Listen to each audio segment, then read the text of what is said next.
Our Miami Dolphins 2023 Prospect Spotlight Series continues with Wisconsin defensive tackle Keeanu Benton, who he is, how he would fit the Dolphins scheme, and where the Dolphins might be able to land him in the 2023 NFL Draft. You are Locked On Dolphins, your daily Miami Dolphins podcast, part of the Locked On Podcast Network, your team every day. All right, Miami, welcome to another episode of Locked On Dolphins. It's your team every day. I'm your host, Kyle Krabs, lifelong Miami Dolphins fan, decade-long draftnik, the co-host of the Locked On NFL Scouting podcast, where the Draft Dudes, a show dedicated to team building across the entirety of the NFL. And we are your team every day here on the Locked On Network. You can find us on YouTube or wherever you listen to your favorite podcasts. Today's episode of Locked On Dolphins is brought to you by FanDuel Sportsbook, the official sportsbook of the NFL. Make every moment more. Visit FanDuel.com/LockedOn today to get started. And we are focused on a defensive tackle today on the show. Keeanu Benton is a nose tackle from Wisconsin who attended the 2023 Senior Bowl, is a good athlete, has been a productive player, and might be a logical fit for the Dolphins. We're going to explore three things today on the show: who he is, how he would fit the Dolphin system, and where the Dolphins would have to draft him to add him into the mix. So let's start with the biographicals here. We're going to dive right in. Keeanu Benton was a three-star recruit according to just about every major recruiting service.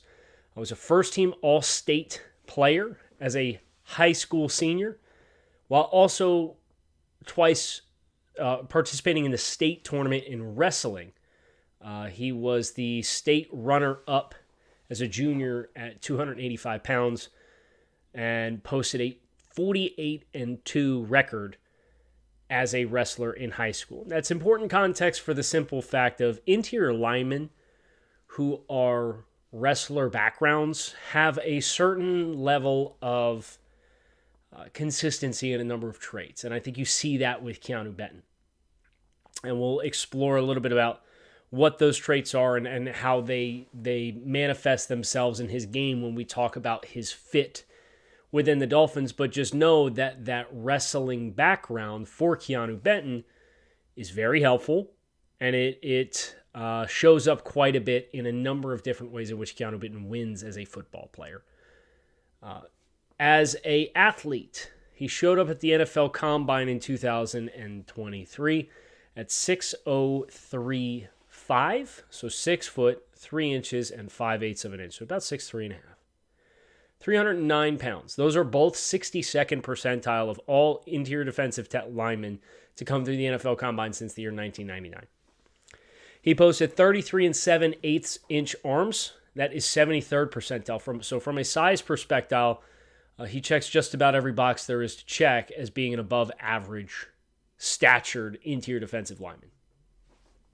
From an athletic profile perspective, he tested at a 5.08 second 40-yard dash, which is 51st percentile. That did come with a below average 10-yard split of a 1.79 second 10-yard split.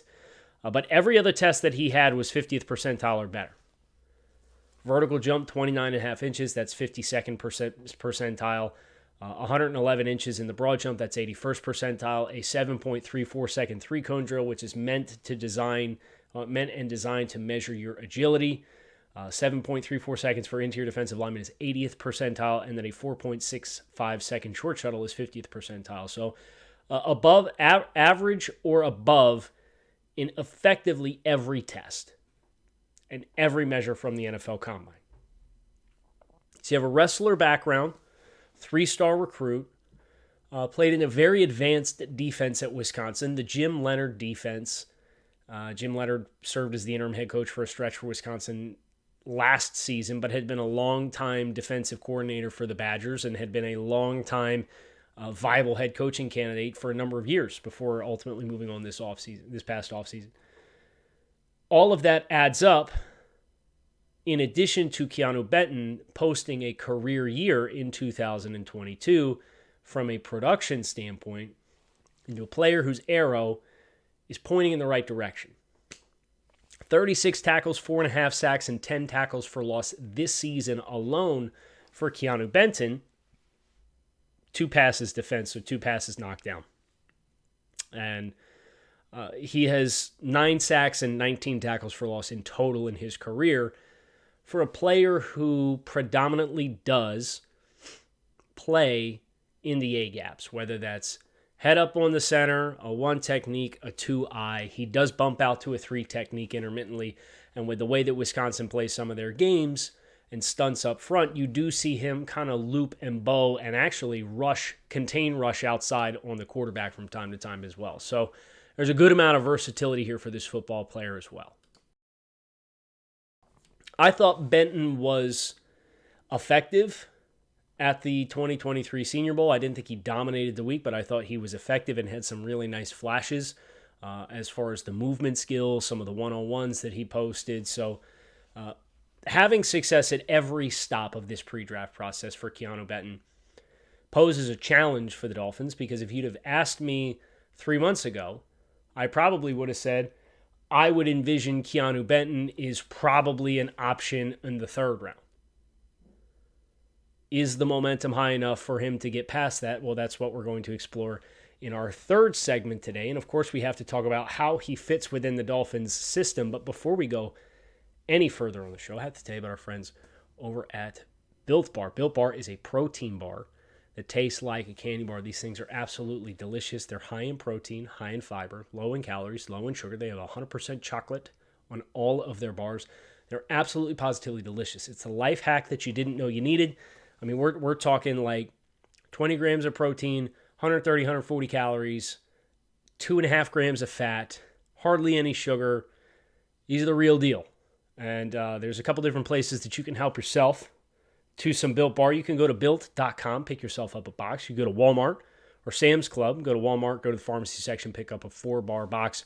Or you can go to Sam's Club. If you're feeling greedy, go get yourself a 13-bar box. Pop one open on the drive home, and don't feel bad about it because you'll still have a dozen at the end of it. So pick yourself up a box of Built. Thank us later. Built Bar, the protein bar that tastes like candy bar. Life hack you didn't know you need.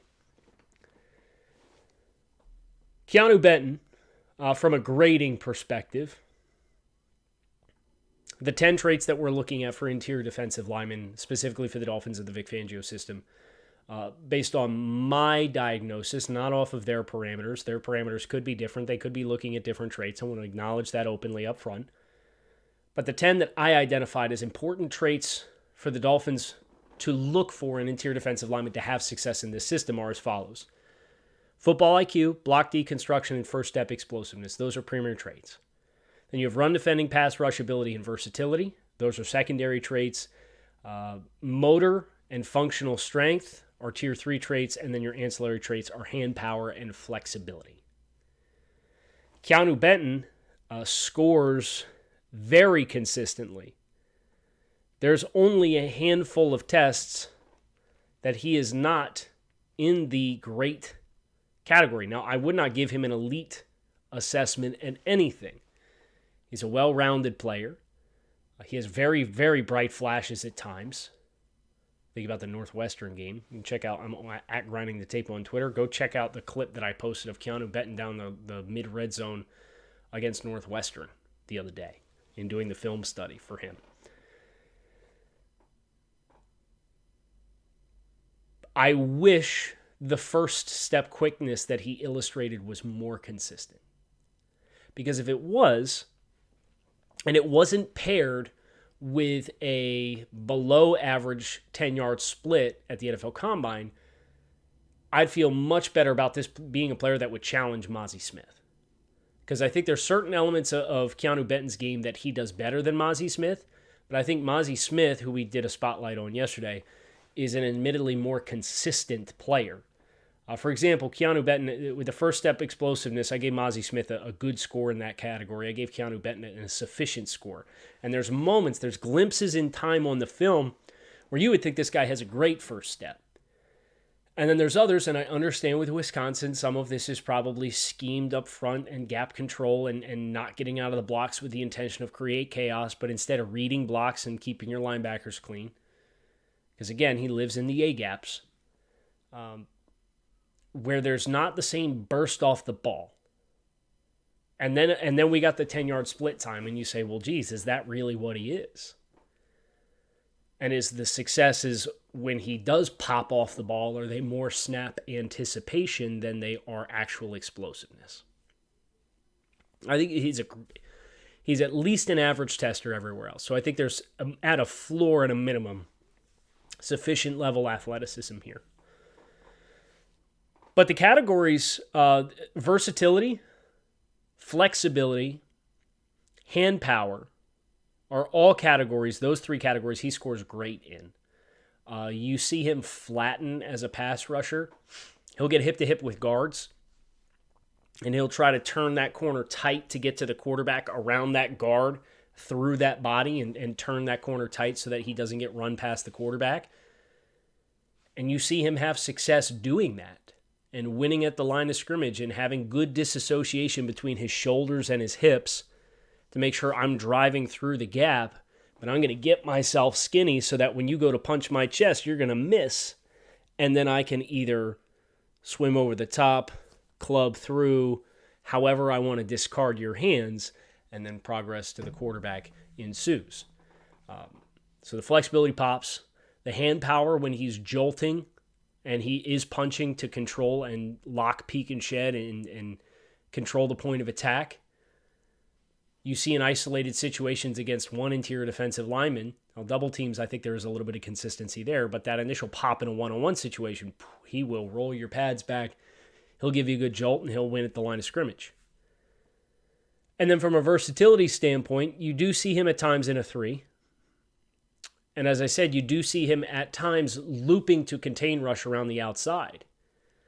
And you saw that a good amount of that in the Ohio State game. And the Ohio State game was the first game that I watched for Keanu Benton. And admittedly, it was the least impressive game that I watched. I wish I had started with a different game because it took a lot for me to get back with Keanu Benton in watching that Ohio State game against DeJuan Jones and Paris Johnson Jr. and Luke Whippler, the center.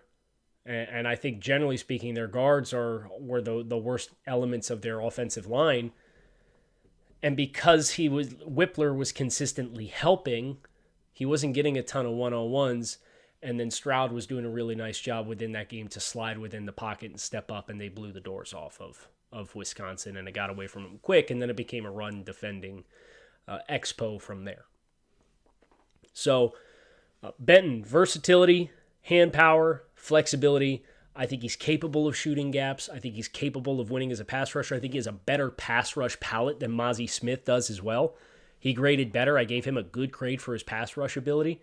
I gave Mazi Smith a sufficient grade. I gave Keanu Benton a good grade. And then conversely against the run, I gave Mazi Smith a great grade. And then I gave Keanu Benton a good grade in defending the run. So Mazi's a little bit more consistent on early downs.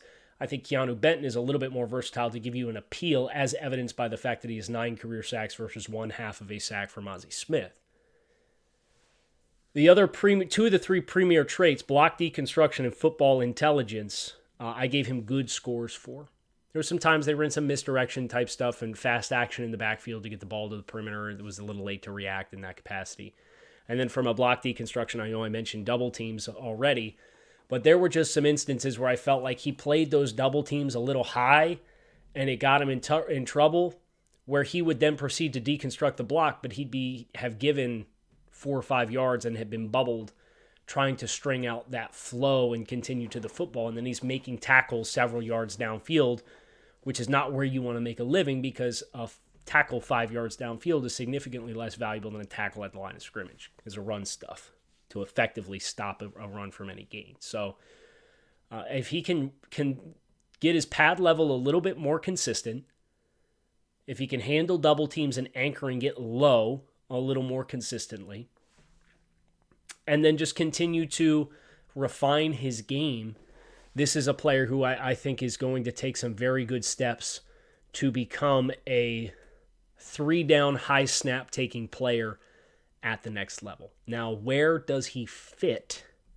amongst the draft board, and where would the Dolphins be able to have the chance to draft him? That is the ultimate question.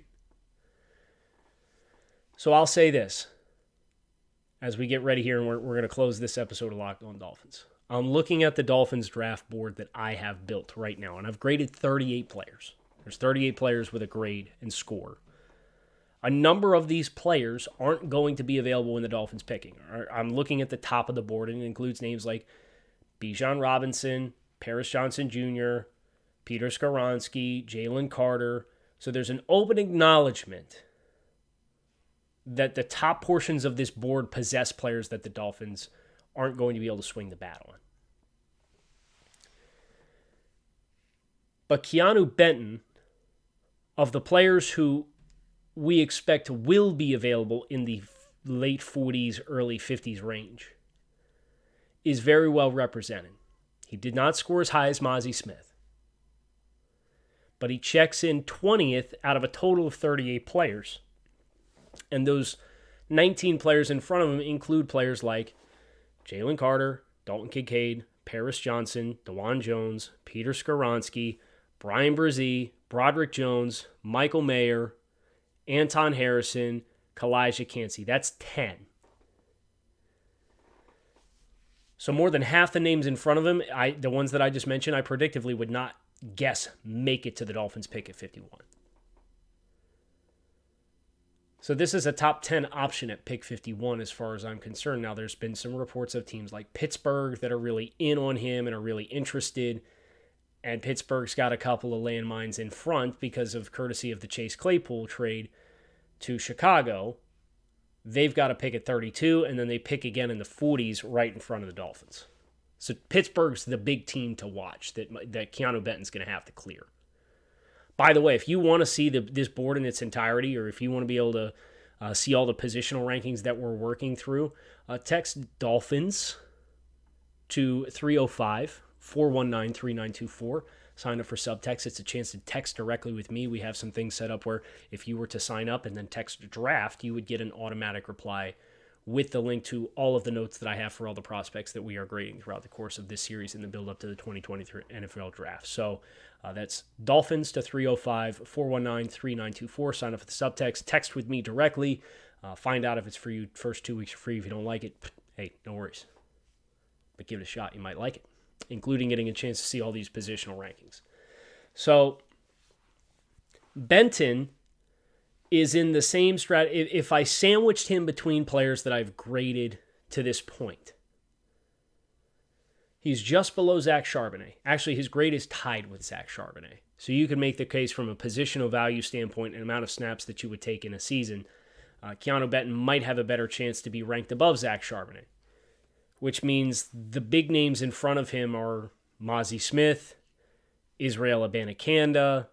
He's in front of Tucker Kraft and Luke Schoonmaker and Blake Freeland. So he's someone who's not, in my mind, a slam dunk home run to be an immediate upgrade for the Dolphins, but he would be a good quality pick and a good quality selection to stay in front of your team needs for 2024 whilst getting a rotational player that I think does give you much more on passing downs than what Raekwon Davis does, because that's where you got to draw the line in the sand. It's not Christian, and it's not Zach Sealer. It's, are you better than Raekwon Davis at being a three-down player?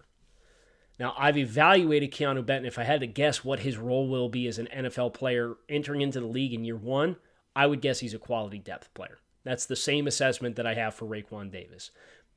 But I think Raekwon's probably a little bit more consistent anchoring doubles and controlling gaps. Keeanu Benton's more effective on passing downs. Can you rotate him and split him through? I mean, you're going to have Wilkins is going to be on the field for 1,000 snaps, and Sealer's going to be on the field for 850, as long as they're healthy. I have Wilkins graded as a roster cornerstone. Zach Sealer's a quality starter. Raekwon Davis as a quality depth piece. And if you added Keeanu Benton to that mix, I do think he's a quality depth piece as well, whereas Mozzie Smith, who we did yesterday, I think would actually be one step above quality depth and be an adequate level starter right off the jump.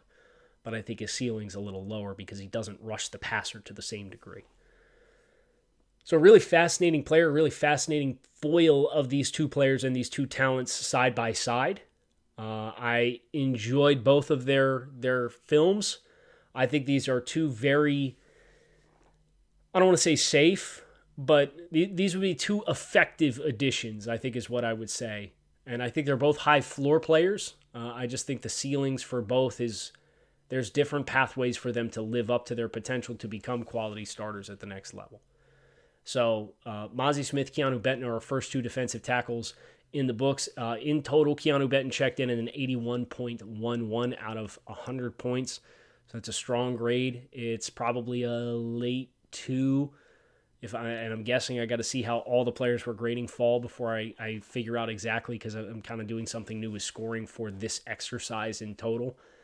So I can't just apply the old scoring formulas and methodologies that we used in other places, because this is tailored to the Dolphins. So I have to get used to the curve, the grade curve of grade distribution before I determine, hey, this is going to be a tier 1 versus a tier 2 player versus a tier 3 player. But it's a strongly represented grade here at an 81.1 for Keeanu Benton, and a very legitimate candidate for the Dolphins at pick 51 when it's all said and done. A little bit of pass rush appeal from the A-gap. So we'll see, and we're going to continue to stack up this interior defensive line group. I'm going to try to be a little bit more selective with which players I do spotlights for. I really want to give the spotlight to players that have strong candidacies for 84 or 51. I don't want to go too deep into the weeds on the day 3 stuff because of what the Dolphins are currently scheduled to pick right now, and because we have a lot of ground to cover. So I'm going to continue to grade the players. I'll put them into my database. I'll put them into the big board. But I'm going to spotlight the best fits, and then we're going to start invoking some other draft-themed conversations into our coverage here in the build-up to the 2023 NFL Draft. So make sure you don't miss it. Hit subscribe and keep it locked in here on Locked On Dolphins. It's your team every day. We don't just say it, we live it. I want to thank all of the everydayers who are consistently and routinely making Locked On Dolphins a part of your day. We have so much content coming right now. So if you're not an everydayer, why don't you become an everydayer? Now's the perfect time as we get ready for this 2023 NFL Draft. Find us on YouTube, wherever you listen to your favorite podcast. Appreciate you guys checking out the show. Fins up. Talk to you soon. Peace.